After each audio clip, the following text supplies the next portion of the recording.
Hello and welcome to the Onside Kick. Ricky Widmer here along with Dave Oster. And in this video of the Onside Kick, we're going to be talking a little bit about the Chicago Bears. And Dave, this season, we took a look back at our original video way back in April about the Bears' schedule. We were right about some things, wrong about others. Yeah. You said the Seahawks game was a present.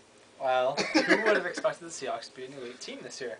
But based on the schedule so far, you have a loss against Houston on primetime TV. Colorless. A loss against the 49ers on Monday Night Football. Colorless. You have 2 losses against Green Bay this season. And Brandon Marshall came out after this past game, and the one thing that I think he said that needs to be put under a spotlight and is most important. What's that? On the offensive side of the ball, everyone needs to be held accountable, even if that means jobs. Is Marshall just talking about players, or is Lovie in that conversation? Pretty bold statement by Marshall. I mean, he is about 90% of our offense right now, so I think it's okay that he's the one saying these things. But I think it could be directed at players and coaches. I think, obviously, the season is gone. They start 7-1. They're now 8-6. Pretty bad turn of events. Yeah, there was a color injury, but it's just bad play by the Bears for the most part of it. I definitely think that right now the offensive line has been just a constant problem for the majority of the season. There's no number 2 wide receiver at all for the Bears between injuries and just drop balls, bad plays across the board. Cutler has been off even by Cutler standards. And Lovie, it doesn't seem like he's doing anything to win games. It seems like, I don't know, this is my impression, it seems like he's gone out there trying to not lose a game.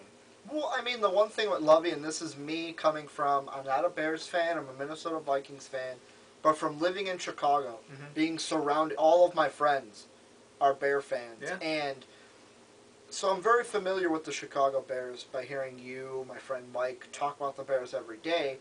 I just feel like Lovie, he comes in, what was his number 1 goal? That he said was beat the Packers. He loses to them in the NFC Championship game. Yes, he makes it to a Super Bowl, but they lose. And then this season, That was a fluke year. they lose both games to the Packers, and it wasn't even close. Yeah. Especially that first game on Thursday night. Yeah, it's been a rough year for the Bears. I mean, we've seen what their offense can do. We put up 50. It's got so much We've potential. put up 50 on like Tennessee and other teams. I mean, we can score high, but then we just don't. And it's our own players holding us back. And I really think it's... I don't understand why Lovie's lasted so long in Chicago. I understand he got us to a championship game, but that's because we had... the defense that was honestly the strongest defense, probably a top 5 in history. Look at Urlacher when they started. Julius Peppers when he first got here. Yeah, we had a different team, and our quarterback play was fluky when we got there. Now we have a good quarterback, and we have no offensive line, and we're just injury-ridden and old on defense. And on offense, we have one weapon. Forte has come back, but he's not the same. We don't utilize Bush at all. I mean... There's clear situations when it's like, this team is putting 8-9 in the box. We need to use Bush to pound it through and soften him up a little. And instead, we're throwing Forte into a line, and he's going -1. I mean, I think it's a lot to do with the coaches on this end. I mean, I understand we have players. We have the players we do. We can't change that. But what we're doing with them isn't enough. I'm going to come out and say it. I think Lovie needs to get fired. I wouldn't argue with it. I think of it this way, and this is the way I see coaching careers in the NFL for, let me make this clear, for first-year coaches with a team. I think it should be the same as a presidency. After your first 4 years, you're reevaluated.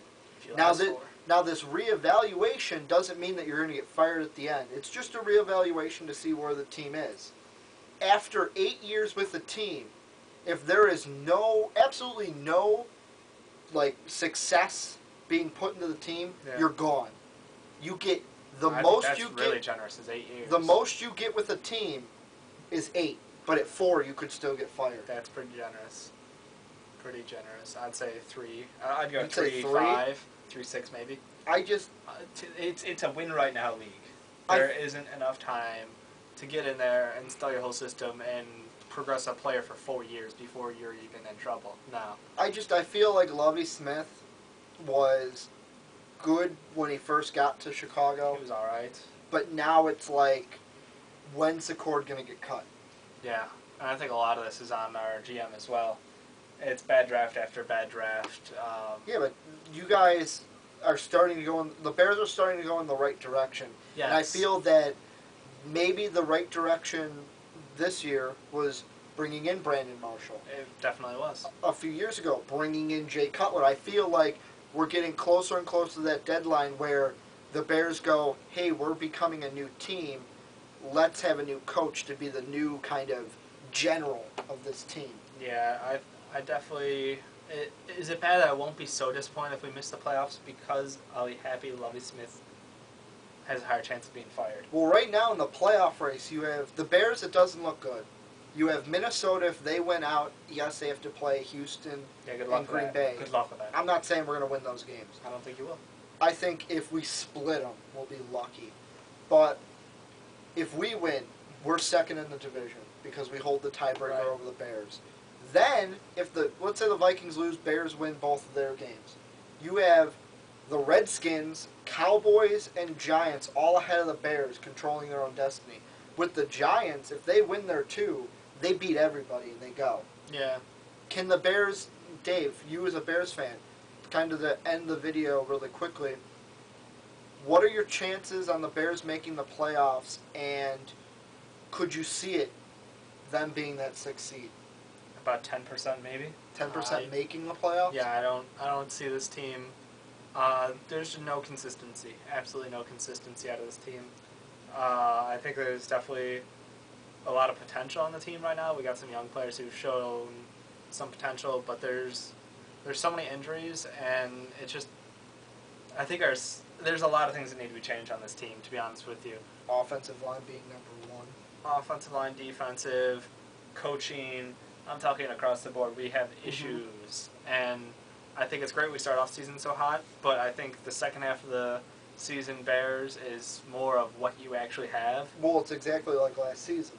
Well, we lost Cutler and Forte. You lost Cutler and Forte, but look at this year. Cutler for a while this year, yeah. You lose Cutler, I think it was 2 games, and then now it's the same story Bears. You had a great first half of the season. The defense was playing stellar. Yeah.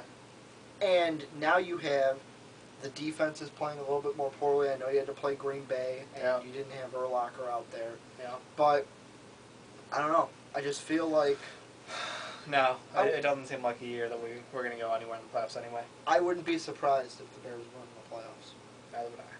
So, that does it for this video of the Onside Kick. Tell us down below what you think. Are the Bears going to make the playoffs? What changes should they make, either at the end of the season or in the offseason? And if you have any comments on the NFC playoff race as a whole, make sure to check us out on Facebook at facebook.com/the Onside Kick.